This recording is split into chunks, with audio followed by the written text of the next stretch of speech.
All right. Hello, everyone. Welcome to our August 2025 NGH Washington meeting. My name is Jodie Solberg. I am the NGH WA chapter president. I want to say welcome to everyone. I'm looking forward to our presentation today.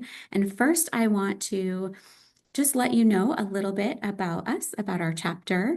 So we are the Washington State chapter of the Greater NGH, National Guild of Hypnotists organization. And in order to be a member of NGH Washington, you do not actually have to be a member of the National Guild of Hypnotists, but you can if you would like to. Here, we accept people from all over the country and all over the world. It is $50 per year to be a member of our chapter, and that gets you discounts into our different conferences and events that we have, as well as these types of chapter meetings. And you also will be listed in our directory. I know with me today, I have our secretary, Danny Green, and the rest of our board virtual here with us, as well as participants here for the presentation today. And I actually have the honor and privilege of being one of those presenters. So you'll get to learn a little bit more about me here in just a second. But we have a special guest presenter here today, all the way from Ireland, Cormac Colleran. So thank you so much for being here. And we're going to be talking about our new approach to hypnotherapy for addiction. So we're going to actually just dive right in to the presentation. I'll close us out and tell you a little bit more at the end of the meeting. But Cormac, would you like to go ahead and get started? We can introduce each other. Yeah, certainly. Thanks very much, Jodie. And hi to everybody over there. I think it's morning for you guys. It's evening where I am. I'm delighted to be here speaking to you guys. So thank you for the invite, Jodie, and for everyone else for your attention. I suppose the first thing would be to let you guys know who we are. So I know you guys know Jodie. I don't know how much you know about her, but she's about a quarter of a century in the industry. You wouldn't think to look at her. She probably started at 9 or 10. Is that right, Jodie? So, she has the first 10 years of her career was mostly working in the criminal justice system around abuse and addiction. Um, Jodie is also an international best-selling author. She's a very well recognized speaker on the circuit for hypnotherapy and is holds a doctorate in counseling psychology. Um, I know that Jodie has specialized most of her career in trauma-informed work, and as a result of that, she is one of the, I suppose, world leaders and authorities in speaking in these areas. And from a personal thing, she's quite altruistic. She likes to guide others and connect with people and help them to connect with their own inner wisdom so that they can live much greater lives. I had the pleasure of meeting Jodie only about 3 or 4 months ago at a hypnotherapy conference in St. Louis, and since then we've put together some training of what we believe is great value to hypnotherapists out there. Thank you, Jodie. Yes, thank you so much, Cormac, for that introduction. So I want to introduce you all to Cormac as well. So he also has over 15 years of dedicated experience in both hypnotherapy and coaching, and it's phenomenal award-winning hypnotherapist and trainer who has truly empowered thousands of people to unlock their full potential and achieve remarkable transformations in their lives and businesses. His educational background is in both business and psychology, which really provides a unique perspective that enhances his ability to create instant transformations in the lives of his clients and to transfer those skills and protocols that he's perfected to his trainees, including his signature and extremely effective and powerful I CAN method, in a way that's really honestly simple to understand and incorporates into different kinds of practices really seamlessly. I know that from personal experience. He's been recognized all over for his exceptional skills. National recognition was just in another newspaper article a couple of days ago, which was fantastic. It's also been featured on radio programs as well in Ireland.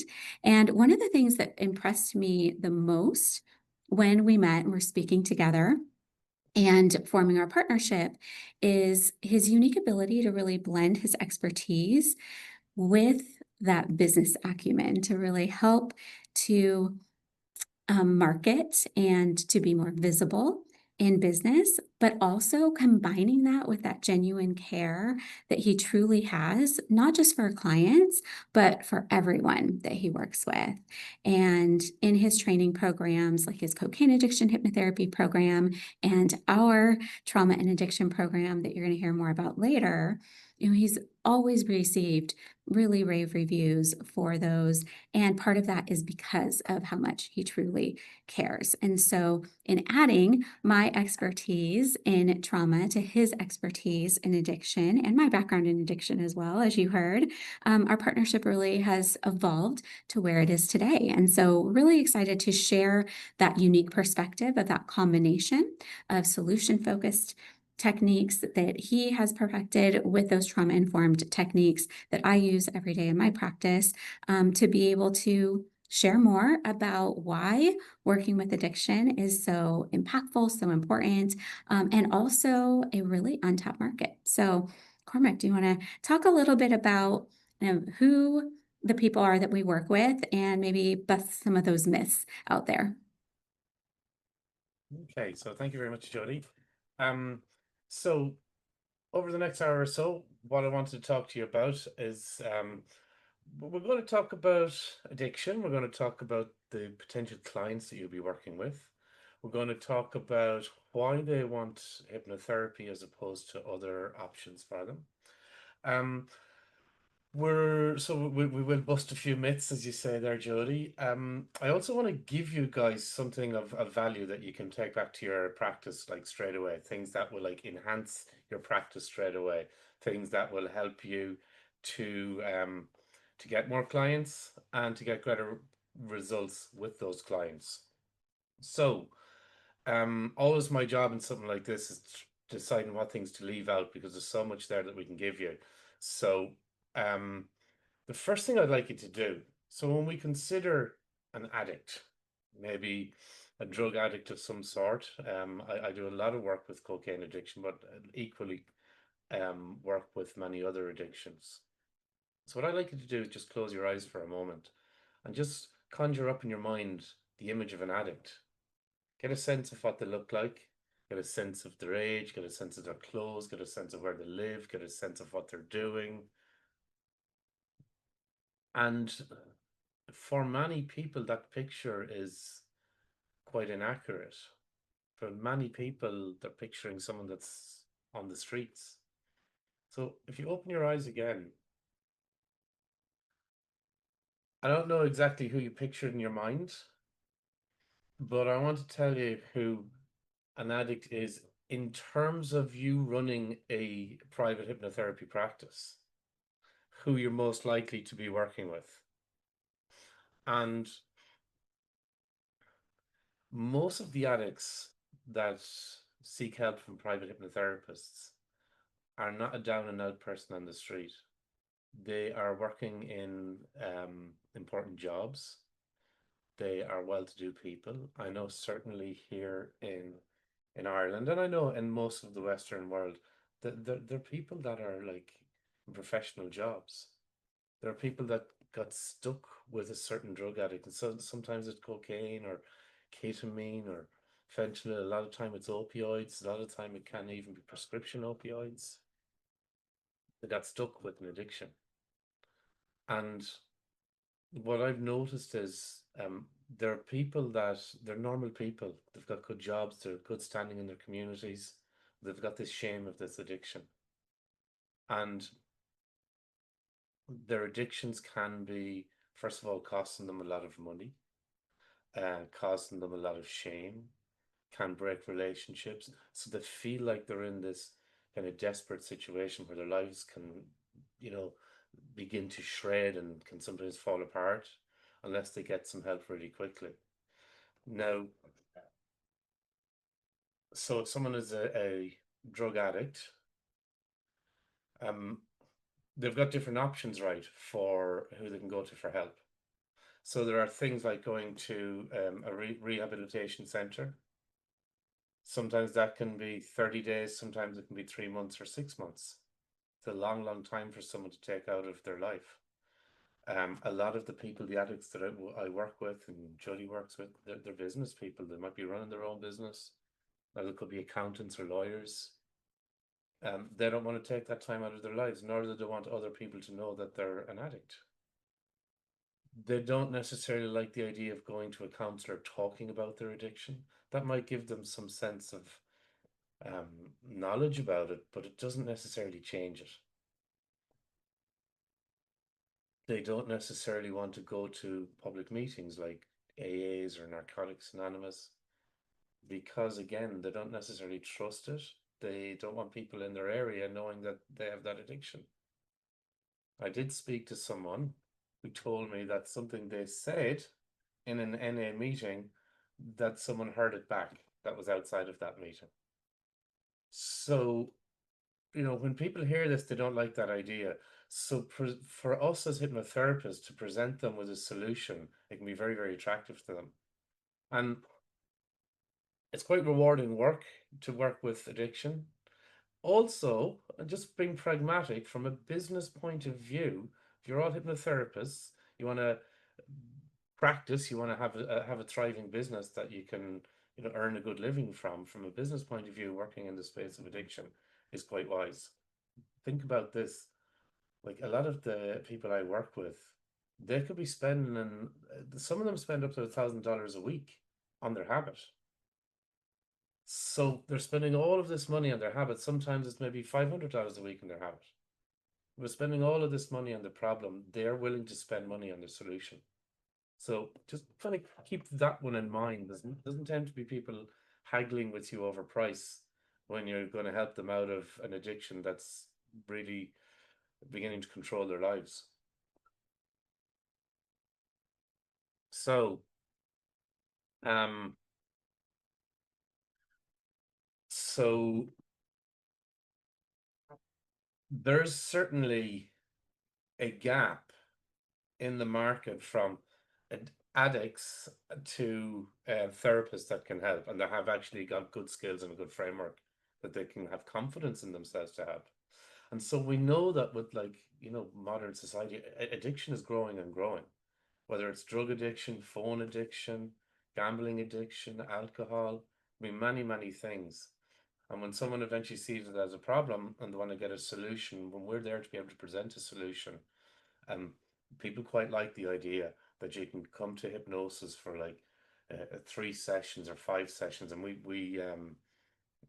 can talk to you guys about how to create a framework to sell to a client, either 3 or 5 sessions, depending on the issues that they come to you about. Um, there's there's not too many hypnotherapists that are going down the road of learning to work with addiction. And a lot of it is because there's fear of failure, because there's like, did it work or didn't? Um, a lot of it is just because people don't have the actual frameworks, don't actually have a good solid basis, a good solid training to work with addiction. Um, so there's certainly a big gap in the market. When I so I've been working in addiction for years. Jodie has also. We're coming from two kind of different approaches, and when we met each other and understood each other's approaches, we thought like there's certainly a space for this to actually go out there and teach hypnotherapists a blend of things so that like we get them off their habit and we also uh, resolve the underlying issues that lead to addiction in the first place. So think about, if you consider working in the space of addiction, it's an always growing market, unfortunately, but I guess it might be fortunate for us. It's an always growing market.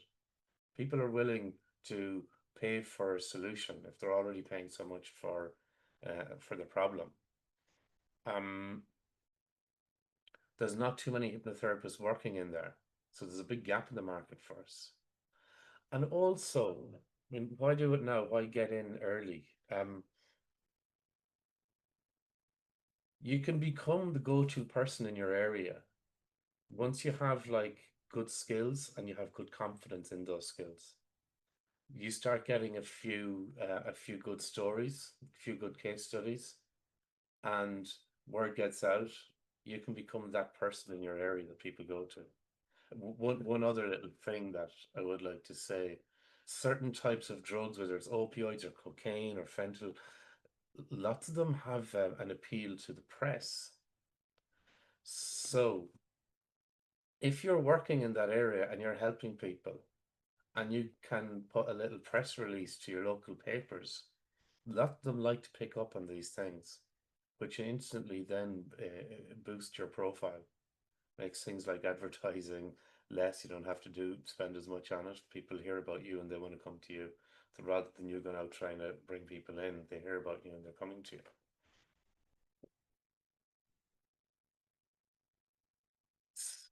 Um, so that's just to give you an idea on the market is there. There are reasons that people don't do it. Jodie and I decided, okay, there's not enough people in our industry going out there working, treating addiction. Why not? People were afraid. People didn't have the frameworks, the training. So that's what we've been trying to do, or what we are doing, is helping people to have that training and have that confidence to go out there and go into that market. I'd like to share. Well, maybe Jodie, you can share a story. You have a nice story that you can tell them there about some past clients you've worked with. Yeah, absolutely. When we're talking about who these people are that we're working with, it's important to remember again, they're real everyday people who have families and careers, businesses, and that we're able to help them break these generational cycles of things like addiction and trauma. And so, one of the cases that always really stands out to me of a family that I worked with was a mom who was working for a Fortune 500 company. She's a corporate exec here in the Seattle area. And she was a mom of a son. She was in a new relationship. She had come out of a narcissistic abusive relationship. She also had some abuse that she dealt with as a child as well. And that had led her to really numb her feelings and try to disconnect through drugs. And so for her, of course, here being in Seattle area, she was addicted to marijuana, but in very high quantities. And here that's legal. We have these dispensaries, we have these stores for that, and it's not inexpensive. And she was spending a ton of money. She was also spending a whole lot of time hiding, basically, from her life, from her feelings, from the world, and spending hours and hours each day away from her son, away from her partner, who she really wanted to have a future with. She wanted to get married to, she wanted to have another baby, but also her addiction was impacting her health. So she wasn't able to do all of those things that she really wanted to do. And so in helping her to figure out that, this was a maladaptive coping strategy, really, it was this strategy of wanting to protect and guard herself from these feelings. And it was something that was developed at a very young age. This was just an adult version of that, basically.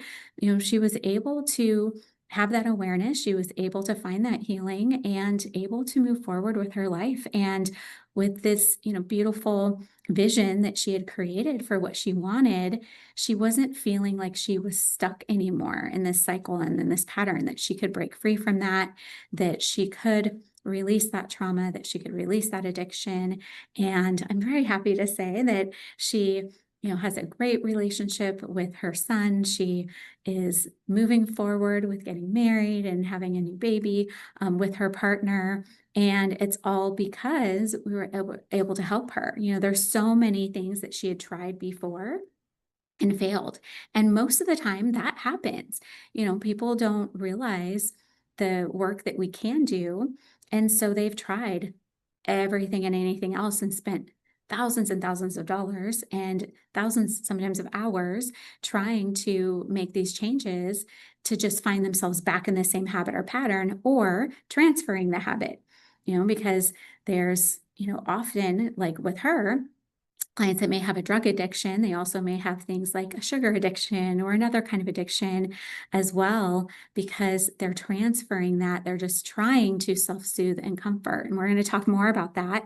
But that was one family that, like I said, always stands out to me, that it was a really rewarding feeling to be able to help them. And Cormac, I know you have a really amazing story about a couple that came to you as well. I'd love for you to share that. Yeah. So, like, I think when we think about helping clients, we're not just helping them. We're helping all these other people that are connected to them. We're helping their family members. We're helping people that will never know us, but we're actually making a big difference in their lives. And I worked with a married couple who had been taking cocaine when they were younger, and they've stopped, and then they did again, and then around COVID they started taking it regularly, and next thing they were hooked on it. And but it got to the point that four children, two teenagers, and then a 3-year-old and a 5-year-old, the children were taken off them. They weren't deemed um, capable to manage their children by the local authorities. Now, the children were sent to, like, I think, a relations home. But here's a mom and dad that, love their children dearly.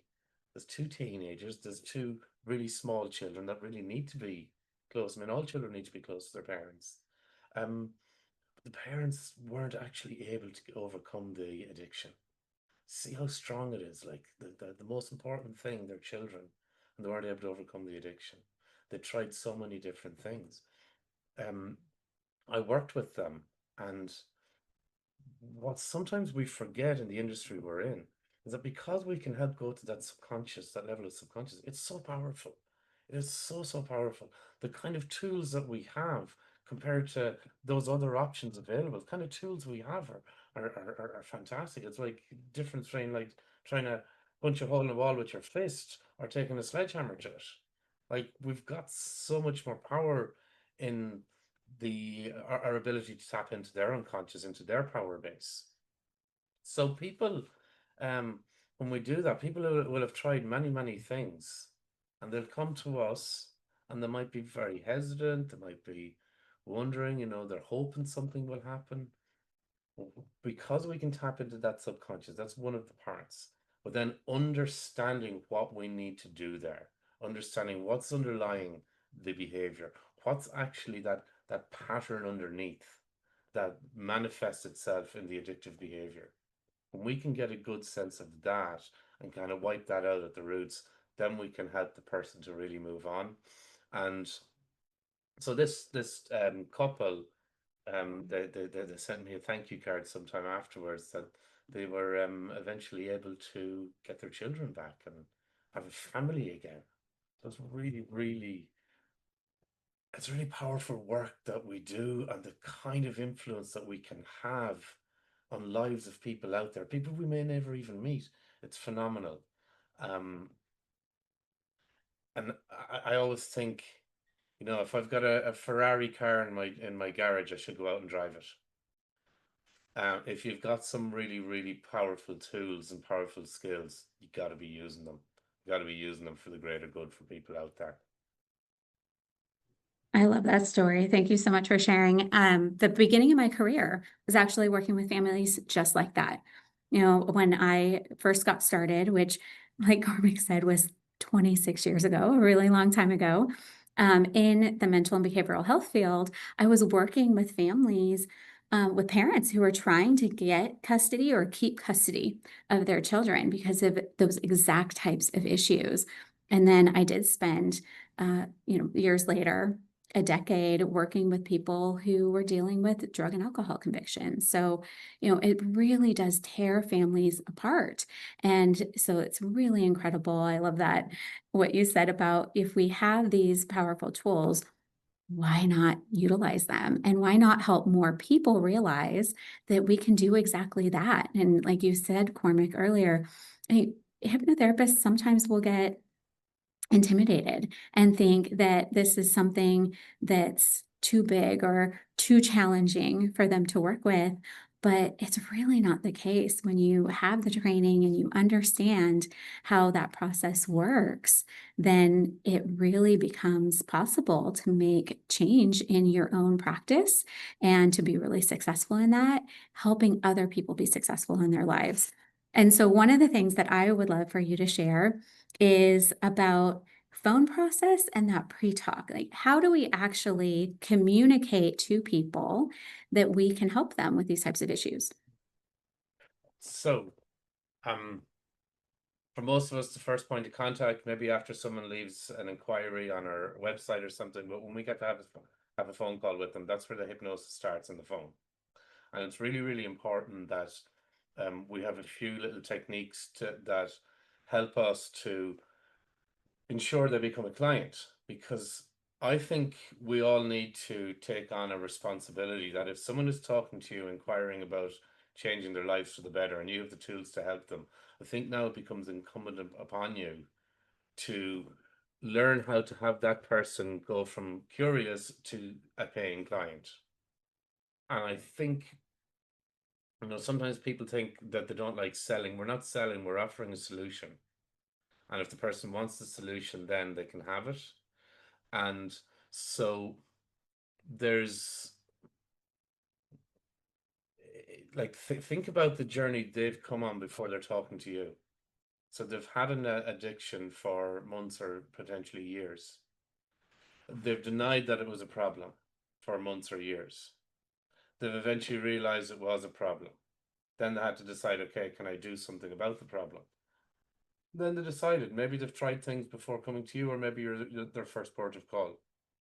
They've come a long way from their problem to now seeking a solution from you.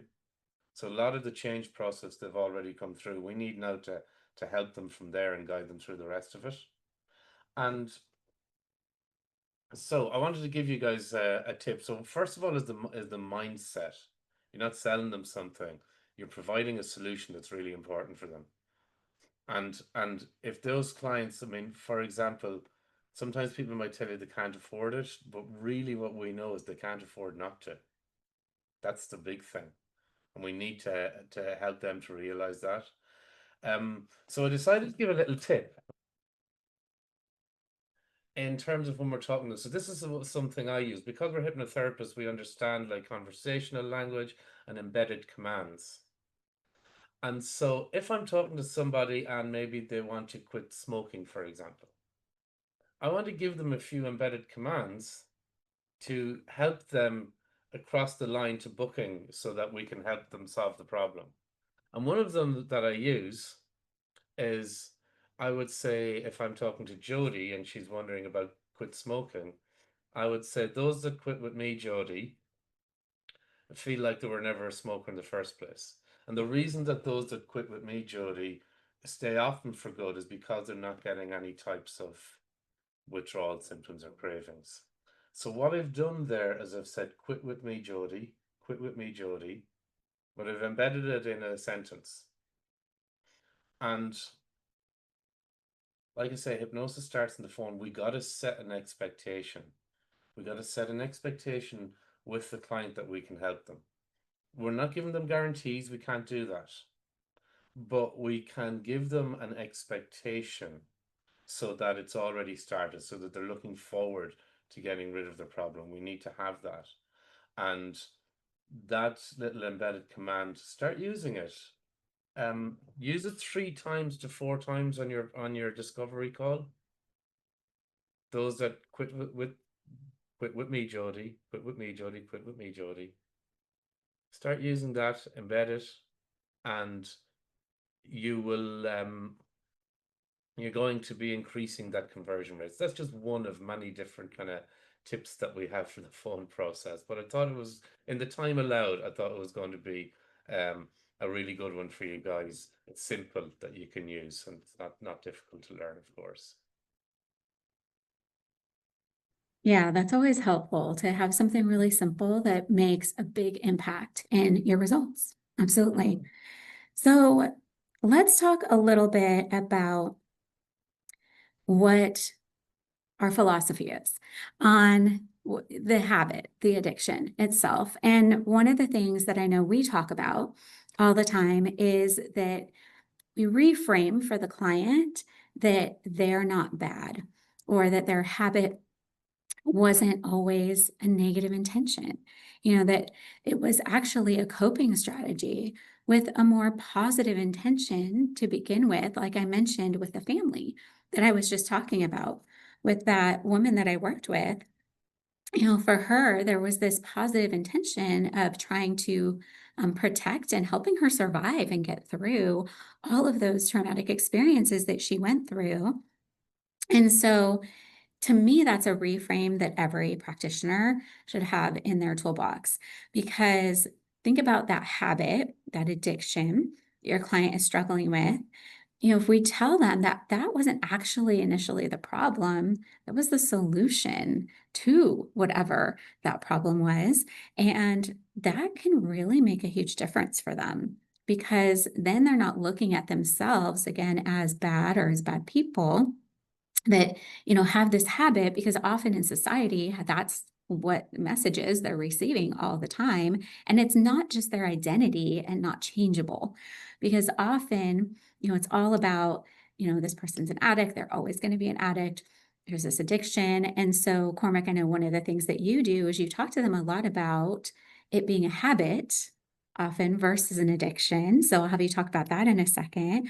But for me on the trauma side, it's so much softer and kinder, more compassionate, truly, to talk to them about how we're not here to rip their coping mechanisms away, because that's one of the reasons why they hold on so tightly, because all those feelings, all that trauma can be really scary. And often they're avoiding that, they're protecting themselves from that subconsciously. And so it can be really resistant. That people relapse often because of that. And so we're here to really understand why that coping strategy was created in the first place, and then help them to find a healthier, more supportive alternative, that didn't have an initial negative intention. It was a more positive intention, just a maladaptive strategy, especially now that it's affecting their lives in these ways. And again, in this adult version with their addiction. So, Cormac, will you talk a little bit about that kind of reframe from the addiction to the habit and the way you word that? Because I feel like that's really effective. Yeah, sure. So there are a few nice reframes that we can share with our clients that really begins to take the load off and take the weight off. Lots of times when they come to you, remember, like, they can be loaded with shame around what they're doing, shame of things like their habit, shame of what could or should be spending that money on. Maybe there's things that the children don't get that they would get if mom or dad wasn't spending so much money on these drugs. Um, so we'll have different types of addictions coming into us. I like to find out a lot of time if it's what we call social drugs. Um, I like to find out if it's a daily thing or if it's a weekend thing. A big percentage of the clients that come to me that use cocaine, they're not using it during the week, but they are using it every weekend, and they can't not use it at the weekend. And so if I find out that, one of the first things I'll say is, so it's an addiction, so it's a habit, not an addiction. So just notice that little reframe. I mean, addiction sounds like it's heavier. We're stuck into it. If we can say it's a habit rather than an addiction, again you'll see them going, oh, and you feel like another bit of weight off their shoulders. So we're creating possibility all the time. There's an awful lot of power in words, and there's a big difference between the word habit and addiction. So if we can find any space for that, we don't need to explain it to them, but we leave it out there. So it's a habit, not an addiction. And they will have been telling themselves it's addiction. We don't really care what it is. I mean, they're just labels, but we do care about what that does in their mind when we say that to them. It lessens the heaviness of their use. It lessens the it empowers them a little bit more rather than disempowering them. So there's a nice little reframe. Also, we talk about intention versus strategy, and as Jodie was hitting on there, so the intent behind the addiction or the habit, the intent initially was a positive intent. It was their subconscious mind looking for a solution to other things that are happening, for a solution to emotions, essentially. And so people will say, you know, certain types of opioids and different drugs, that it feels like they're getting hugged, it feels like they're getting loved. And that's the feeling that maybe they wanted and didn't get, perhaps when they were children or perhaps when they were older. When we can share this kind of language, when we can have our client understand, and we say, so that wasn't really, we said that was not the best you could do at that time. That was you searching for a solution. Your unconscious mind found that as a solution. I had a lady that came to me a few months ago to quit smoking, and she quit successfully, and then she called me back a few months later, said, I'm eating a lot more sugary things. So we talked, and she told me when she was 6 years of age, she fell out of a tree, and her mom, she had a brother that like had special needs in the house, and he used to take all the parents' attention. And she realized at 6 years of age, there's no point calling for mom. And instead she went to the biscuit tin, or you might call it the cookie jar over there. And that was where she got her comfort. And the girl between the age of 6 and 7, she put up 3 stone weight, which is around about 40 to 45 pounds as a 6-year-old girl. And from there she had weight trouble all her life. And when I was explaining to her the biscuits, that was her solution. That was the 6-year-old. She's like, there's mom, I could go to mom, but mom isn't going to have time for me. I go to the biscuit tin. And that I talked to her about that part of her, and she always said she hated that part of her. But when she got to, when we gave that part a name, and we got her to embrace that part, because that part was only trying to help her. Part of her that was, that was responsible for the addiction, was only trying to help. It was seeking a solution. And it's really, really important that we understand it and that we can share that with our clients. Imagine when we share that with them, like they're coming in loaded with guilt and shame. When we share that with them, again, it takes a weight off. It creates possibility. That's what we're looking to do, create that possibility. The more possibility we can create for change, better chance of getting change that sticks. So she got to befriend that part of her and realized that part was only trying to help her. So there's an intention behind any unwanted behavior or thought or feeling. There's an intention from the subconscious mind that it's doing this thing for the person, not to the person. But the strategy, so I like to talk about intention versus strategy. The strategy of using cocaine, the strategy of using sugar, the strategy of using cigarettes, the strategy is the problem. The intention was fine. The strategy was the problem. So when we're speaking to that part of your client's mind, we can say to it, thank you for what you've been looking to do here. Thank you for your intention. But the strategy, the way you're going about it, that's what's wrong. So there's a need being met for all of these behaviors. A need being met. The unconscious mind is fully resourceful. We can ask it to find better ways of meeting that need. We can ask it to go back inside and come up with better ways of meeting the need. And when it can go back inside and come up with better ways of meeting the need, then we help to integrate those better ways with our client. I'm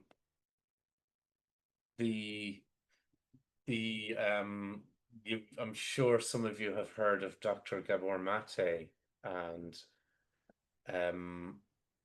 I think he's a great authority and a wise man with regards to addiction and trauma. And he does say that the addiction was the solution that the subconscious mind came up with. It wasn't the problem, it was the solution to the trauma. And it was the best solution that the person could find in that time. So anytime like there's an addict, when we can say to them, that was the best option you had at that time. Yeah, that's so validating, isn't it? Yeah, he says, the question isn't why the addiction, but why the pain? Because again, that addiction can manifest in multiple different ways if you don't address the pain. And so I think that story is such a good example of how, yeah, you can help her quit smoking, but then she just transferred that until you got down to the root of what that pain was.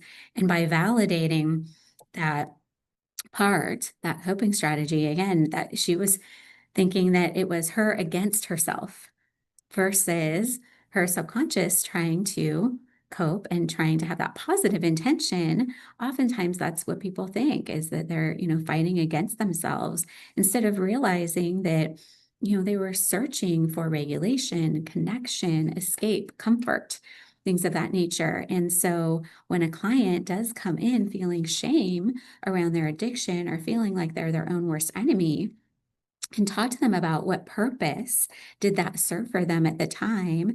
And I think it's so beautiful how you helped her befriend that part of her that before she said that she hated so much, she didn't even recognize that part, what it was trying to do for her. She was able to validate that, because when we honor that why, we really empower them to find that positive strategy so that they can shift and heal and transform. And that's more sustainable. So that's something that's going to last versus just trying to change the habit itself, but not actually getting down to the root.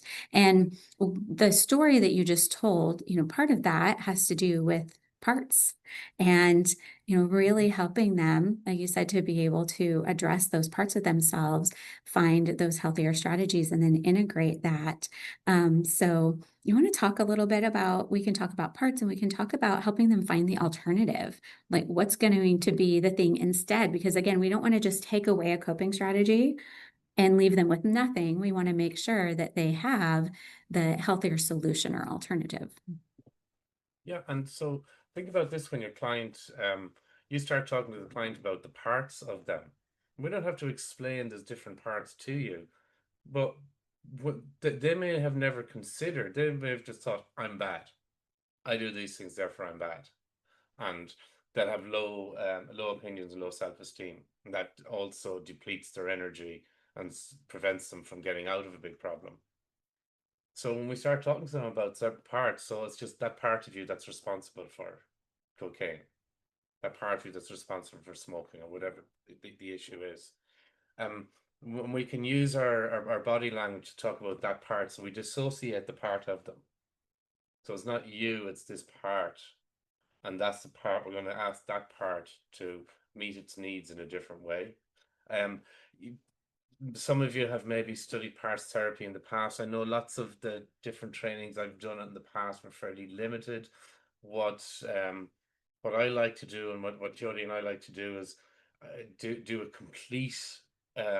complete the process with parts. So we'll ask the part that's responsible for the habit to meet the need in a different way, to go inside and come up with different ways of meeting that need.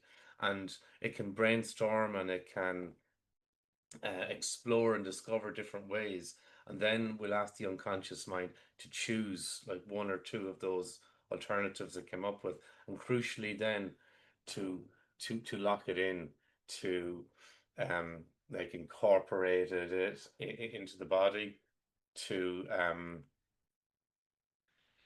so to lock it into the body and mind, this new way of being.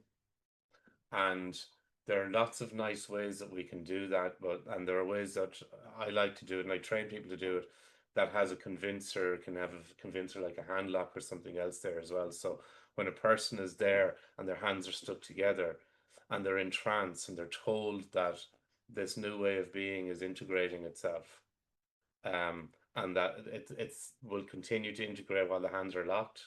You see people doing this, and eventually, when the hands release, they know that is a signal that this new way of being has integrated itself in their body and mind. It's a very powerful way of completing something like parts. It's a very powerful way of actually creating genuine transformation inside of people. So you asked about parts, and And helping them find the alternative. And Yes. I love how you frame that of, again, one of the things we should never say is should right, to our clients. And so talking about, giving them those options while having it still be open-ended and client-centered, where it's their choice, it's their decision what that alternative is, without telling them what to do. So we want to, sometimes we have a sense we know things that they could do, especially after experience. And sometimes, a client doing exercise or bringing some kind of nice practice into their lives, we know that'll be helpful long term. Now, if I say to someone, you should start doing exercise, or you should start doing, I quite like the cold plunges myself. And so I do cold plunge in the mornings. Um, if I say that to a client, we don't want to tell them what they should do. But if we've got ideas that we know would be useful to them, the way I frame it is, I would say it doesn't have to be cold showers, it doesn't have to be training, it doesn't have to be yoga, it doesn't have to be meditation, it doesn't have to be walks in the forest, it doesn't have to be this, but it could be, it doesn't have to be this, but it could be, it doesn't have to be this, but it could be. So what we're doing is we're just opening the door for them to consider and potentially accept the alternatives that we're giving them. Now, when they're in trance and we ask that part of their mind to go inside, it'll come up with stuff. They might not be consciously aware of it, and it might come up after the session. I feel it's no harm also, and maybe from my coaching background, it's no harm also to find a way to give some clients ideas that they've maybe not yet thought about. And so, not you should do this. It doesn't have to be exercise, but it could be. It doesn't have to be, learning a musical instrument, but it could be. It doesn't have to be joining a club. Sometimes what people need to do is get out of their house, get out of the space that they're in, that they're taking the drugs or alcohol or whatever it is. They need to get out of there. So if they're doing something on a Tuesday evening, and a Wednesday evening, and Thursday evening, that gives them a sense of purpose and joy. It gets them out of the habit quickly enough as well. Yeah, absolutely. I think that's really important. I remember one particular client that I was working with who was dealing with food addictions and weight issues. And we were talking a lot about what those things could be. And, for him working in tech and working from home on the computer all day, it was just such an easy thing to just go and grab. And there was that habit, between grabbing that food and putting it in his mouth. And so, yeah, going out and, we talked about things that he came up with, working out, going on walks, ended up deciding to start learning guitar. So you reminded me of that, and was able to really turn his entire life around. It wasn't just about weight loss. It never is, right? Just about the thing. It's about how was that impacting relationships? How was that impacting friendships, social time, financially, emotionally, all of these things.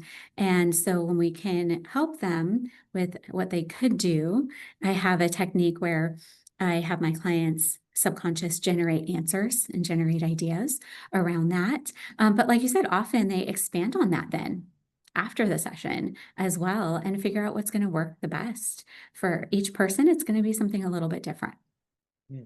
We don't need to tell them.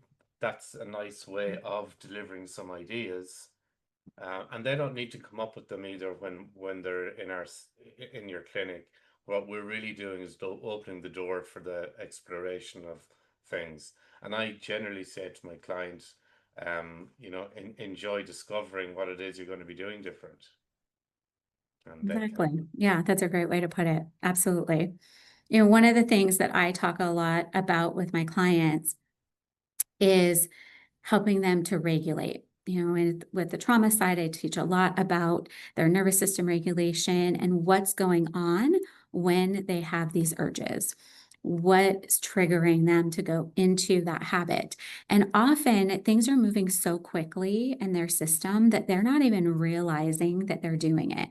So they're reaching for whatever that substance might be before their conscious thought and awareness is catching up, because we have this emotional center in our brains that moves 4 times faster than the thinking part of our brains. And so they get emotionally triggered, and then they go into that habit, they go into that pattern. So I teach them how to slow that down, how to hit the pause button with that, how to become more aware of it, so that they understand that when they get triggered, there are actual thoughts and emotions, and then the habits and behaviors. And so, like you were saying earlier, we want to help them to change those patterns.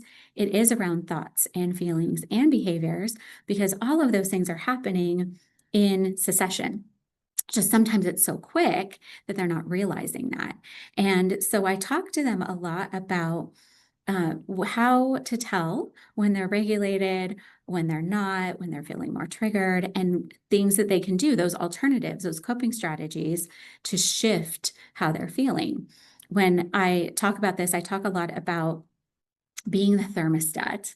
So if you think about it, a thermometer is reacting to whatever is going on around it. So the thermometer is just going to read the temperature based on what's happening outside, and it's very reactive.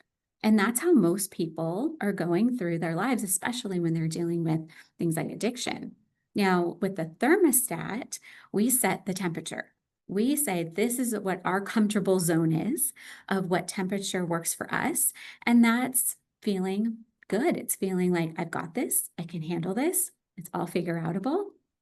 And that's helping to slow things down so they can come from that really regulated state. Now, if they're going hot, anxiety, fear, anger, those types of reactionary states, then you have some coping strategies to help them cool down and get back into that comfortable space. If they're going cold, detached, despondent, withdrawn, isolating, things like that can help them warm that up. And so, like you were saying, having them discover, right, being curious and on that mission for discovery of what those strategies are can help them figure out what's going to work best for them as an individual to help them get back into their window. Most people typically will go one way or the other, depending on just their situation and how that coping strategy was formed. And so they can, have some go-tos of what are those things that are going to help them to then not go back into that reactionary mode, to choose that different path. And, often people are really disconnected from those feelings, and that was part of the coping strategy, was to separate themselves from that. And so by teaching them techniques to be able to hit that pause button, slow things down, get themselves into a more regulated state, then they're able to reconnect with their actual thoughts, their emotions, and those behaviors, the awareness of them, so they can make those changes. One of the things that I know you and I both talk about a lot, Cormac, are kind of not just reframing that decision, like we talked about earlier, that, gaining something versus losing something. But we talk about how they're already in that trance state, that, negative hypnosis in just reacting. And so I want to talk about hijacking that trance state and how we can really frame that for them so that they can understand what those automatic processes have been and how to make a different choice and choose a new path. Yeah. So think about this. A person, when they're between using, it might be they're deciding that they won't have alcohol tonight, or they're saying to themselves, I'm not going to get cocaine, as it were.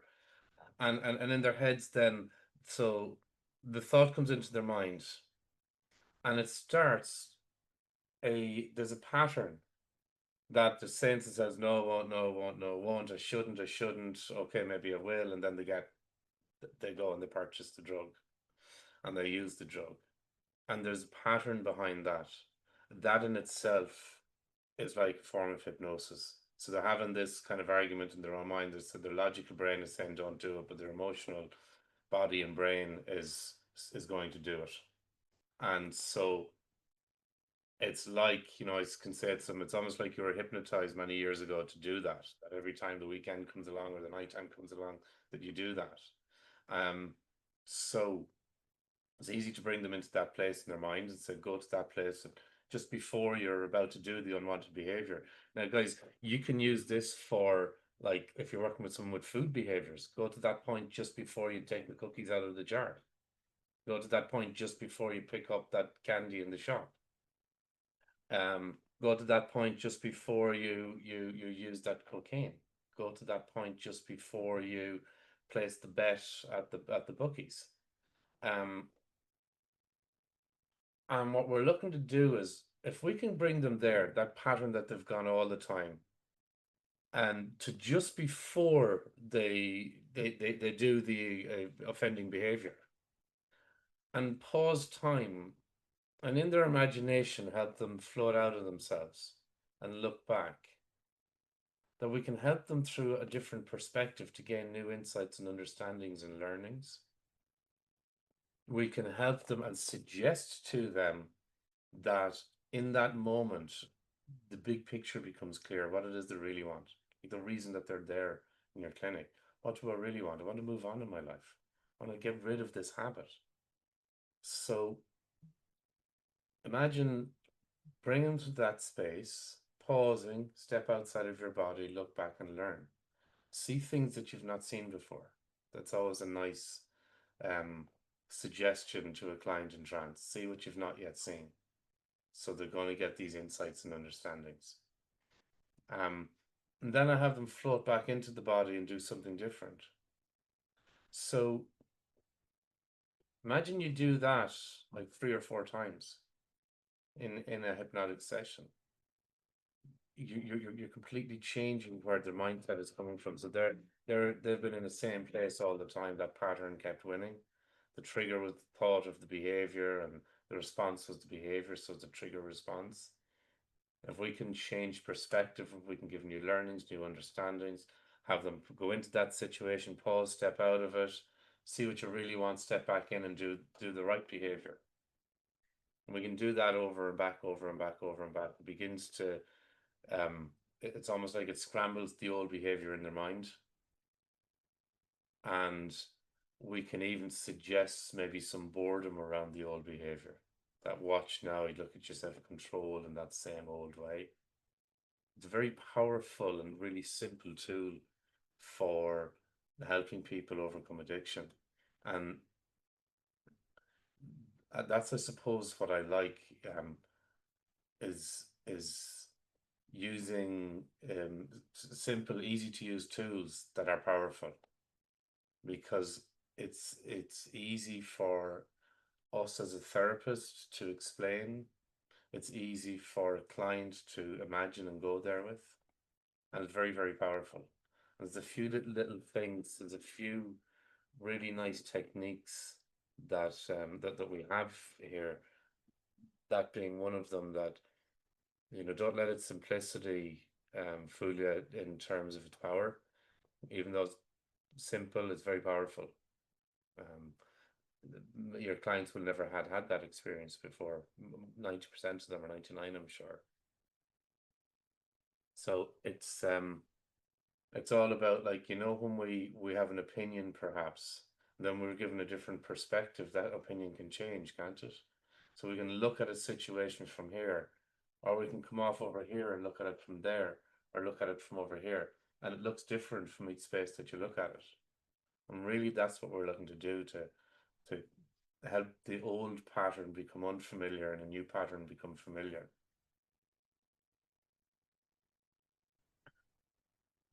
Yeah, that's one of the things that I really love about the processes that we each use, is they are simple, but really, really powerful. So they're easy to learn and easy to integrate. And I know you have your I CAN method. I have my restore process. And what's really beautiful about that, like you said earlier, is there's, you know, a 3 to 5 session package that you can do, just depending on what comes up for people. Because you are going to have clients who, like the woman who wanted to stop smoking and did, but then went to the sugar addiction. You're going to have people who don't even realize that trauma is what's underneath their habits, their addictions. Some people are going to have that history of trauma, like the clients that I was talking about earlier had a very well-known history of those things. There's going to be people who either told themselves or were always told, or both, that, oh, that shouldn't be a big deal.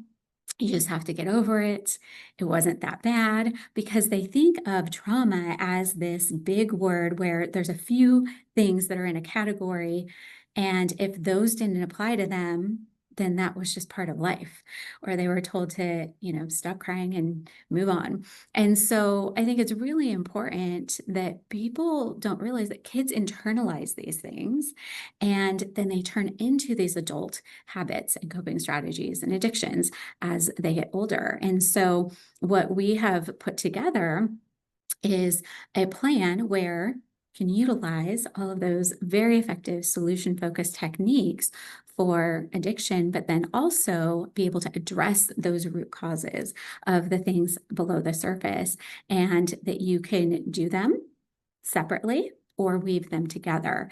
And so, Cormac, do you want to talk about the program that we have put together, that kind of step-by-step process for successfully working, not just with addiction, but also with being trauma-informed as well?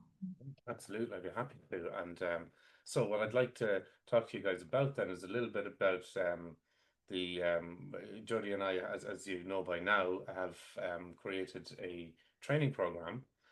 And by now you might be, kind of wondering, okay, this sounds good, but how can I integrate it, and how can I get some of these frameworks and start working in this area?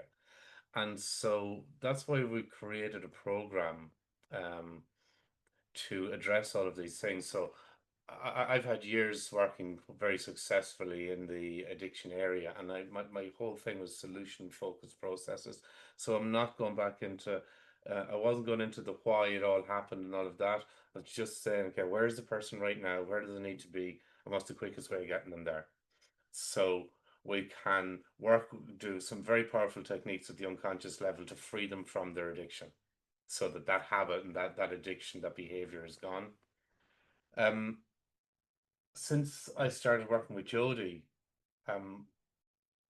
those same people that can come into our clinic now, we can help them overcome the addiction, but we're doing something greater as well. We're going to that to the root cause and removing that. We're helping them overcome that trauma or that low self-esteem, helping them have like love, acceptance for themselves. And so they're getting from you something that they weren't necessarily thinking they were getting. They're getting freedom from the addiction, but they're also getting freedom from the underlying causes of the addiction. And that's crucially important, because there's where you change lives. There's where you get raving fans, raving clients. There's where, if you want to build yourself a business and you're giving them that extra, not only have they gotten rid of the addiction at the surface, but we've transformed their lives inside. These people will then start talking about you, and this is where you become that go-to expert in your area. This is where people start talking about you as that expert. So let me introduce a little bit of it. Yeah, I'll share my screen Yeah, and we can show them a little bit about it. fantastic. There we go. Fantastic. So we've decided to come up with like a step-by-step process to help therapists to have the confidence to successfully work in the area of addiction, and whether that's cocaine or gambling or porn or scrolling or binge eating, whatever it is, these protocols cover all of that. It even starts from like, being able to explain to your client about addiction, and being able to also not just explain to your client, but if you're on social media and you're able to speak about it with authority, and people watching you will think, that's the person that's going to help me. and it needs to have, so we need to have that underlying kind of knowledge and information. And anytime I've ever created training, I have a little saying: I want to teach you how to fish and then give you the fish. So I want to teach you the underlying reasons and causes, like why are we using these processes?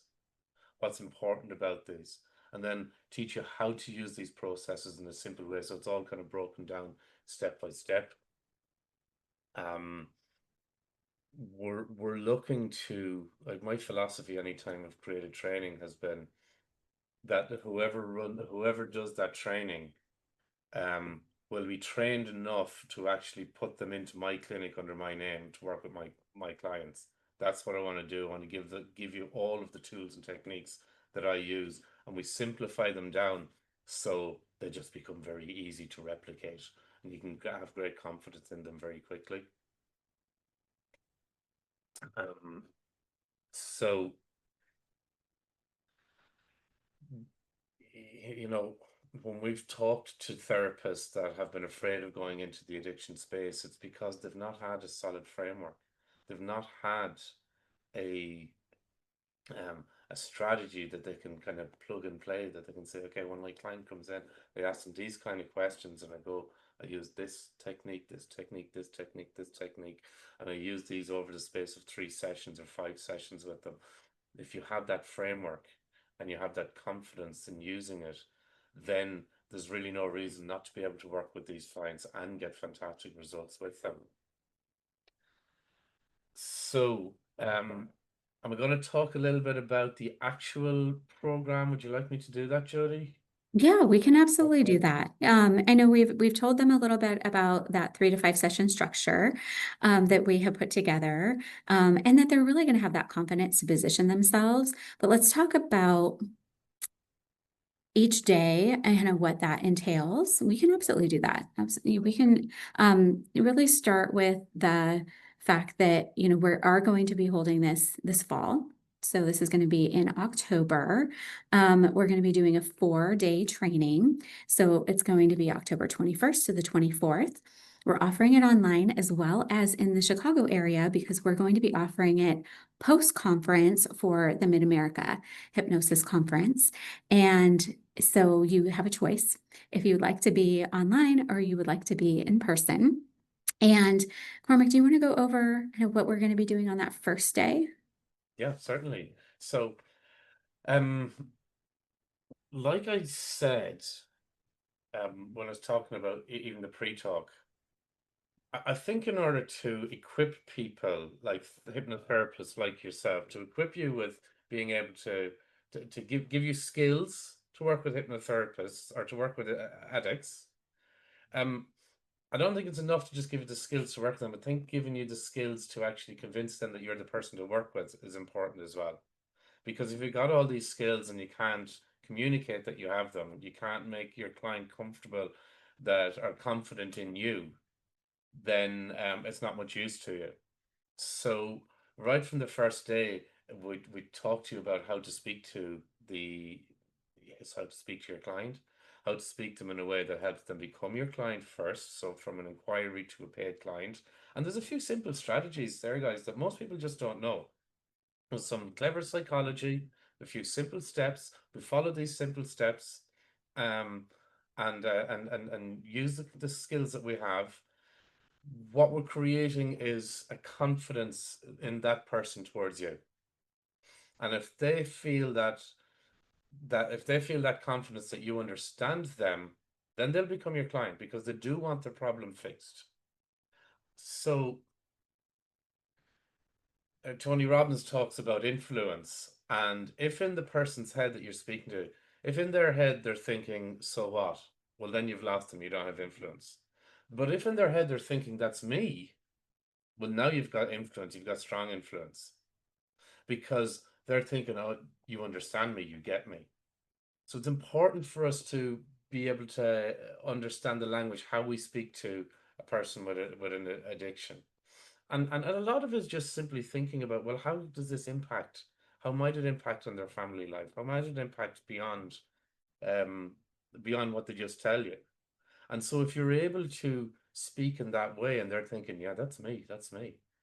I have this shame of going home, home, or I don't want people to see me, or there's all sorts of different things that it's important for us to understand. It's important for us to know what to say to them on the phone. It's important for us to understand their language. Um, the the things that I would teach in this um have, for lots and lots of trainees that I've taught, has they started using these tools, and it's doubled their yearly income because it's doubled their influence in the phone. So they've been able to get like twice as many clients because they weren't saying the right things before. But now if they've got a nice solid framework and they're saying the right things immediately, people are listening to them going, yeah, okay, sign me up, I'll come in. When can I have an appointment? Then when they come in, the pre-talk is not just information gathering. The hypnosis starts there too. The type of pre-talk that I do, and I'll be teaching you, you can already see the changes started. And sometimes I might say to the client after, you can see the wheels turning, the cogs turning, or the cogs turning. You can see that in their minds. You can see it like unconscious moments. If you don't know how to recognize an unconscious moment generally is something like this. When the eyes go up, think about something. Now they're in space that we want them to be in. And I might say to a client, even before we go into formal hypnosis, I have a suspicion something big is already changing. Now that's a nice, easy thing to say to them, is it? I have a suspicion something big is already changing or already happening. And there's a vagueness in there that allows them to jump on it and go, yeah, there is something. And then we can say, what is that? So that kind of solidifies it further in them. So there are ways that we need to be speaking to our client when they come in, that a lot of the change work is done before you start any kind of inductions. So also on day one, so we've got lots of different really powerful tools. I'm going to teach you the ICANN method. That's a method that I've been using in my clinic for years. I didn't set out to create it. I evolved it, and I realized that, and I evolved it through many different influences, and I realized that now every session, every client that comes into me, I'm using the ICANN method for everything. It doesn't matter what they come to you for, that we can use this method. And a lot of it, it's a 5-step process that helps them to release any unwanted thought, any unwanted feeling, any unwanted behavior, to release it at the roots, to lessen the relativity of it in the mind, to make it unfamiliar, to get the unconscious mind to forget it, create amnesia around the whole behavior. So something like smoking, for example, we're getting the unconscious mind to forget it. What I mean by that is they'll still remember that smoking is a thing, that's something they used to do, but all of that, the automatic things, 20 times a day, they get this automatic signal to light a cigarette. Like, a smoker doesn't need to write down on their to-do list every day, smoke at 2 p.m., smoke at 3 p.m. It's an automatic reminder. We can hijack that process and get it to automatically forget rather than remember. So I actually had a client come to me. A guy came to me maybe 5-6 months ago. I helped him to quit smoking. He quit. His wife came to me a few months later. She was really impressed with his change. She came to me a few months later to help her with weight loss. And she said to me, sometimes her husband gets up from the table after finishing, and he'd stand up as if he's going to walk to the back door to light a cigarette, and he'll pause and he'll sit down again. And it was like the old process, the old conditioning was about to bring him there, but the suggestions we gave him about forgetting to do that overrid the old conditioning, and he was able to sit down and sit into contentment and calmness. So The icon method helps us to put that kind of amnesia over the old process, over the old behaviors, so that they become free from it, and if we bring them out into a new chapter in their lives where they're in a totally different space, having let the behavior left it in the past, and they get to move forward. There's a lot of that stuff in day 1, day 2. So the way we train, by the way, it's like kind of jigsaw pieces. It's experiential. Everyone gets to practice. So each technique that's taught, I like to speak about it, give you the understanding, the knowledge behind it, demonstrate it for you, take questions, give you chances to demonstrate it yourselves, take more questions, get it like locked in and solid, and then move on. So I train at both conscious and unconscious levels. So what that means is that even if you've forgotten, you've learned some of the stuff, you'll hear yourself saying it in sessions. And that's really, really powerful. And you'll wonder, oh, that was really good. Where did I come up with that? So your unconscious mind is learning it for you. You will consciously remember a lot, but your unconscious mind will remember a lot more for you. Yeah, absolutely. I feel like the first day they're really laying that foundation with learning about addiction and learning those really powerful techniques. And then the second day, I'm also going to be sharing a lot about the nervous system. I'm going to be talking about trauma. I'm going to be sharing my restore process with you.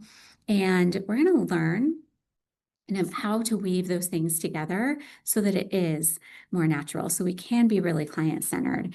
And you're going to learn that number one internal decision that your clients are making that can really make or break their process and their progress when we're talking about preventing things like relapses.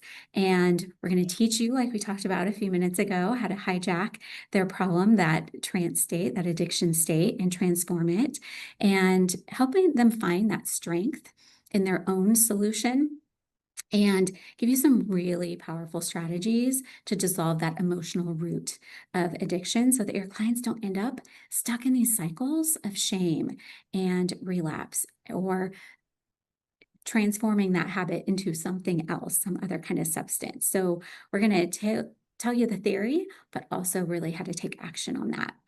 And then Cormac, on day 3, I know this is where it kind of all comes together and people's confidence really begins to skyrocket here. Yeah, absolutely. So we really noticed that you'll so we'll have set the foundations, we'll have built upon that, you'll have been learning kind of step by step, so you're retaining it. And we're going into some more kind of using advanced tools to release trauma. So we can help get rid of that behavior at the surface level, but in order to escape that cycle of relapse and all that, we want to be able to deal with the underlying trauma. And when we're able to deal with that, your client then isn't going to be looking for a new behavior to resolve the pain if we can already resolve it. And lots of people will say, oh no, I had a great childhood, there was no trauma, but they don't really recognize what trauma might have been. And a good question, by the way, if you have a client and they're saying, that something happened, but it wasn't really a big deal. A good question to ask them is, like, if they have children themselves or no children themselves, would it be a big deal if that happened to your 6-year-old? And obviously they would go, yeah, that would be a big deal. But what we tend to do is negate it for ourselves. We tend to say, oh, it was fine. So you will discover, 3 words you never say to an addict. In order to help them, you learn what to say instead. There's one reframe that will melt away addiction at the subconscious level like magic. It's just powerful. It's just language that we're using. And we'll show you how to integrate everything that you've learned so you can walk into any session and feel 100% ready. And this is what this day 3 is about, like getting you to that space where your confidence is really building. You're understanding what you've learned. You're understanding the simple processes. Also learning how to rebuild your client's self-belief and self-trust and self-esteem, because lots of them unconsciously, they might think they don't deserve this solution. And it's important for us to understand those things. Like, we're not dealing with a process, we're dealing with a person. We can have processes to deal with the person, but we got to understand they're a person. And sometimes a big part of our job is building them up and holding a space for them to have an increase in self-esteem, self-love and self-acceptance. These are really, really crucial areas. And when we can help our client to go into that space where they can accept themselves, accept all parts of themselves, accept the parts of, even the parts of them that they don't like, because they all make up part of who they are. These are like, create kind of this is where you're getting into advanced level of assistance to your client. The stuff that you learn, it's still is simple, repeatable, but in terms of you having you know, kind of heavy metal tools really, or extra level tools to work with your clients, this is where the day three comes in, and understanding them as a person, understanding that not just getting rid of the surface level addiction, but getting to the core of the person, helping them at the core. That's where real transformation happens. Yeah, absolutely. And it's where you can truly change people's lives, right? This is that space and bringing it all together. So, okay, so let's tell them what we're offering the program for. And then I think we have some extra gifts too that they may be getting. So let's talk about that. I'll let you lead on this one. So, I don't know how many of you people there are, you know, are working in addiction or would like to work in addiction. If you would like to work in addiction, both Jodie and I will equip you fantastically to be able to do that. Everything from, like I say, before speaking to your client, to speaking to your client, to converting them to an actual client, from a lead to a client, and being able to work with them, and all the way even to things like I said earlier, lots of drugs and addiction, they're also kind of high news stories. So it's one of the areas of hypnotherapy that newspapers are quite happy to write articles about. And if you've got newspapers writing articles with you, and you're giving them press releases about the work that you're doing, that instantly boosts your profile, which makes it easier for you to run a business. So the investment is 1791, and really what we feel you get for that is like a whole package from being able to let people know who you are. I'm not saying we're going into a full marketing area, but we will give you some like really clever tips. How to ensure someone that's interested or inquiring becomes a paying client. Then how to work with them so that they speak about you in glowing terms. How to work with them to help them overcome their addiction, and you're giving them so much more by helping them change their lives. So your investment is 1791, but we do have some bonuses. Yes, and especially thank you for sticking with us through everything today. And so we want to give you some extra bonuses and some extra value, some things that are going to be really, really useful for you. And the first thing is that we don't just do the training and then you never hear from us again. So I think that's really important.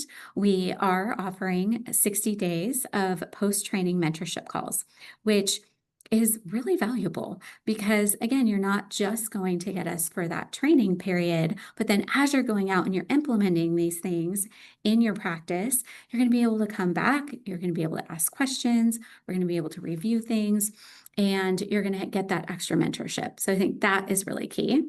And then Cormac, do you want to talk about the second bonus that we're going to be giving them? I know, even before I move on to it, I Go would say ahead. that Yeah. that post-training mentorship, I'm sure lots of you have done courses and done training in the past, and you thought the training was fantastic.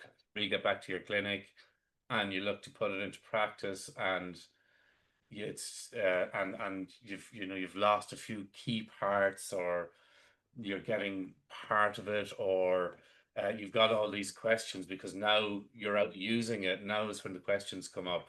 So anytime I've run training in the past, because these things have happened to me in my career, I've decided, okay, let's give people an opportunity to come back in, ask questions, get clarification as you're using these skills out there in your clinics. Um, the and again, yeah, along with that, we will give lifetime access of the recording to everyone that does the training. I have been at trainings in the past where you do the 3 or 4 days training, and then you can purchase the recordings of it for a few $100 after, or as much as the original course cost. We've decided that to kind of say thank you and to reward people that have trained with us, you will get that lifetime access. So you can go back through at your own pace. You can see the things that when you watch it a second time, think about this: how much more knowledgeable and equipped are you about it? If you ever watch a movie and then you watch that movie again, do you notice how many more things you pick up on? This is going to be a little bit the same. You're going to pick up so much more. And if you are diligent and watch it a third time, there you're like the tools are there for you to become a master. That's really what I'm saying. So all the training that we'll do is all the stuff that both I and Jodie use in our clinics. We're holding nothing back. But because you will get the lifetime replay access, and you get the post training mentorship calls, the tools are there for you to become a master. Then it's just up to you. Yeah, absolutely. They just continue on. And so then let's talk about this next one. And the fact that, they're really going to be able to get client ready scripts. They're going to get a full manual. I actually only have a piece of it here with me, but it's a very in-depth manual. You get scripts. We teach you not to have to rely on scripts, but they're there for you. And so it's exactly like what Cormac was saying earlier, which is, teaching you how to fish and then giving you the fish so that you have everything that you need to be able to reference. This isn't going to be something that's just kind of, is forgotten in the online space somewhere, it just disappears. You're going to be able to utilize again and again. It's something that I refer to all of the time. And so I know it's going to be something really, really valuable for everyone that goes through our training, because they're going to have all those solution focused and the trauma-informed techniques included. When you're training and when you're learning these techniques, I'm saying to people, don't use the manual when you're learning. When we're in class learning, don't use that, because I want you to make mistakes. I want you to internalize, okay, what are the 3 main steps? Okay, I can do that. Then you will have the manual. There's 70 or 80 pages in the manual. I think there's more to go in as well. We're evolving it all the time. But you will have a manual there that when you're working with clients, you've got step-by-step guide, you've got scripts. Of course, we want you to make them your own. In the same breath, I realized that it's kind of like training wheels until we get confident. If someone is learning to ride the bicycle, they've got the training wheels on until they feel confident, then they can take the training wheels off. So I certainly realize that I'm not a person that's against scripts. I am against reading out a pre-written script, but no harm at all in having something there that you can refer to. So again, that gives a lot more confidence. Absolutely. It's the framework versus the script that's most important. And then this one, I was actually blown away that you decided to do this. So tell them about the audios that you're going to provide. So I've always thought that to learn something new, we learn off an expert, is great to model. So if we can actually see a person or hear a person, if we can experience someone doing what they're doing and them doing at their best. So I decided that you will get audio of real sessions with me with real clients, and so you'll hear everything. You will get it's like you're kind of hear a fly on the wall in the clinic, and you're hearing everything. So That's I've always thought it was very valuable when you see someone like and doing what they do best, and you can pick up all of the different nuances and idiosyncrasies and different things, and um the like how rapport is created, how understanding is shared, how you might deal with what we might call difficult clients, but just be able to have that. So that's something I thought, well, of course, it's going to be of great value to people. Like I said, what we want to do is have people. My whole philosophy is that if I've trained someone, that I'd have the confidence to put them into my clinic working under my name with my clients. Yeah, absolutely. So key. And I'm going to give them a somatic regulation guide too, that's really, really key, not just to help your clients learn tools how to regulate, but also to regulate yourself so that when you are going into sessions with people who are dealing with addiction, who are dealing with trauma, you are going to be prepared. You're not going to get dysregulated. You're going to be able to be aware of how to bring yourself into that window of comfort and capacity, like we were talking about with that thermostat, and to really have those tools on hand. Plus, they're fantastic for giving clients as homework, actionable items, things that they can do to help hit that pause button. And I also want to, share that we have one more, which is our private support community. And, this is a space where people can come together. You can get that training and mentorship from us, but also where you can be supported by your peers. People can find practice partners in there. They can ask questions. You can connect with one another because often we're so on our own as practitioners, as solo practitioners, that we want to make sure that everyone who trains with us feels like they're supported in community, that they're not just out there in the ether by themselves when they are done with us. And And you will be invited from there. You will be invited anytime we do free true. training, free master classes. You'll be invited there. That's all Yeah. free of charge. Yeah, continued education. Absolutely. All right. So we're going to close up here in just a moment, but we actually have something we want to share with you. So the total value of all of those bonuses is $29.12, so $2,912 in bonus value. But we have one other big bonus that I think is really, really impactful and really important before we finish. And that is that it's not just the 3 days of learning, of education, of training, but we also are adding a fourth day, which is really, really unique, I think, to what we're doing, which is a full day of training and mentorship excellence. So, Cormac, do you want to explain that? And then we will let them know how they can do this. So, if you've done training in the past, and again you thought it was really good, but you just didn't get it concrete down in your mind of how you can do it, this is why we decided to put the fourth day in. We're going to give you the fourth day free of charge. That's not been accounted for. We just decided we'll do it, so that you can learn and learn. And it's going to be experiential. It's going to be learning. It's going to be practicing with other people. It's going to be us on hand, coaching you, mentoring you on how to do it. We'll be able to pause you in the moment and give you a few little tips, and then unpause you and let you continue. So that really you're striving for excellence. You're looking for excellence in all of the tools. Sometimes we learn stuff, and a few days later we've forgotten it. But if we've learned stuff on day one and day two and day three, and then on day four we're concreting that into our minds, we're locking it in, so we have that confidence. Okay, I got this. I got this. That's Yeah, what day four is about. Is like so giving you the important. confidence to use these tools. Yeah, and that's something I've never experienced in the trainings that I've done.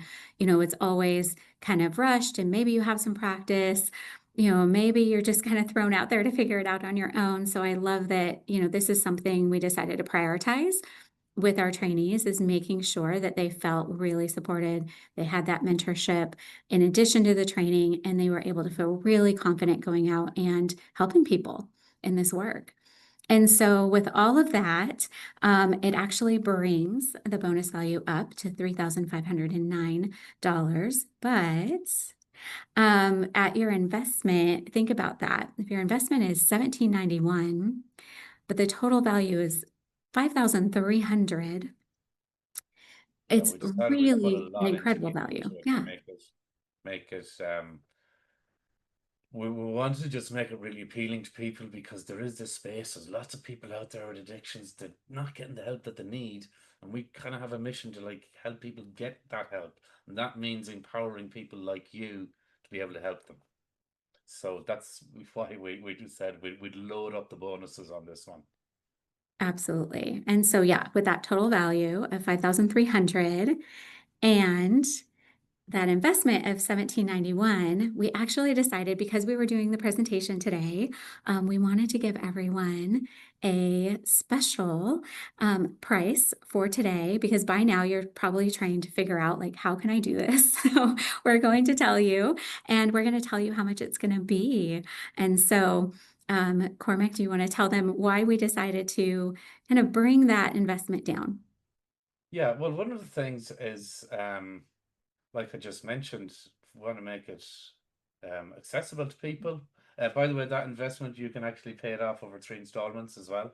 Um, that will make it appealing. Yeah, And here, I'll share that here, because yeah, there's a kind of easy 3-pay option on there, but these are all the bonuses and that investment here. so yeah, we felt that we can load up the bonuses in, but not just randomly, but in a way that, like, it's all, you'll see, it's all designed to equip you to be an expert in dealing with addiction. And when you become an expert in dealing with addiction, so that 1477, think about this. Depending on where you are, one client can make that back for you. Certainly 2 clients. A lot of, like, the 3 session framework can be, you can charge from 800 to maybe 1,200. The 5 session framework, you can charge from 1,000 up to 2,000, depending on where you are. And when you have delivered with confidence, when you have spoken to that person with confidence, and they're spending a whole lot of money on their problem, or they're gambling their money away, whatever it might be, and you confidently say to them, well, that'll be 1,500, I'm going to see you for 5 sessions. What's going to happen is, at the end of your 5 sessions, you don't have your addiction. You feel great about yourself. The underlying causes that are fixed as well. So any hidden trauma is fixed. Your life is transformed. Then it's really it's like they can't afford not to do it. So yeah, we figured that equipping people with all of these, and the actual niche of addiction, the niche of addiction is one of the more lucrative niches in hypnotherapy, because they're already spending a lot of money on the problem. So when in their head they're thinking, well, I go to this hypnotherapist and I get fixed. In their head they're thinking that's like just 1 week or 2 weeks worth of my problem. So, people compare it. So I would be thinking, like, for yourself, so at 1477, 1 or 2 clients that you work with has that money back. Maybe even just one has more than that back, depending where you are. Absolutely. Such an important niche and a very lucrative one too. And so for everyone who would love to join us, you can go to hypnosisforaddiction.com/training, and or you can scan the QR code here. And if you have any questions, we would be happy to answer them. You can reach out to us. Our information is also on the page. Cormac, is there anything that you'd like to say Yep. before we Well, I close will out? add as well that this isn't open indefinitely. This is a 48-hour offer to you guys as a thanks for listening to us and giving your attention. So it is it's 48 hours as opposed to 24, Jodie. Is that what we decided? Yeah, 48, absolutely. It gives them through the whole weekend. And there are, quite a few of the extra bonuses that we're giving just for you all. So you cannot find those anywhere else. And we are really excited to share those with you. Like Cormac was saying earlier, it is like a jigsaw puzzle. So it's all those pieces that fit together that are going to help you to not only learn these techniques, but be able to apply them and be successful using them in real life situations with clients and attracting clients. Yeah, absolutely. And it's when we can have that confidence to go out there and work, it's a fantastic thing, really. The kind of changes. I mean, ask yourself why you got into this industry in the first place. Maybe you want to help people, maybe you want to help change lives, maybe you want to help beyond the person that you're working with. You're helping their family, their children, and all of that as well. It's so fantastically rewarding. It's a wonderful thing really to do, and it's a great space for us to use these skills. If you have any questions, we can take questions now. Also, feel free to reach out to Jodie or I afterwards via email or messenger or anything like that. If you have any questions that you're not able to ask here, reach out to us. No problem. We'll do our best to fix things or to resolve any things, any ideas that you have, or any way that we can help you. Yes, absolutely. And thank you all so much for being here with us and staying with us till the end today. We appreciate you. And Cormac, thank you for being my guest today. I'm going to close out the meeting and we'll close out the recording. And then if anyone has questions, we can absolutely answer those. We have a couple more minutes left here. And so thank you for joining us for our presentation today for our NGH Washington meeting today as well. We do have multiple events throughout the year. We're typically actually meeting on the second Saturday of the month. This month was an exception because I will actually be at the National NGH Conference presenting next weekend. And so we don't conflict with that. So that's why we're here this weekend instead. But typically we meet the second Saturday of each month. And we also have our World Hypnotism Day event in January. And we are going to be partnering with the Pacific Northwest Hypnosis Conference and be running that as well. And so stay tuned for our 2026 dates and locations and information for that. If you want to keep an eye out, you can look at the website, which is ngh-wa.org, or you can also go onto our meetup page for NGH-WA as well. So thank you all so much for being here. Appreciate you. And I will look forward to connecting with you next month.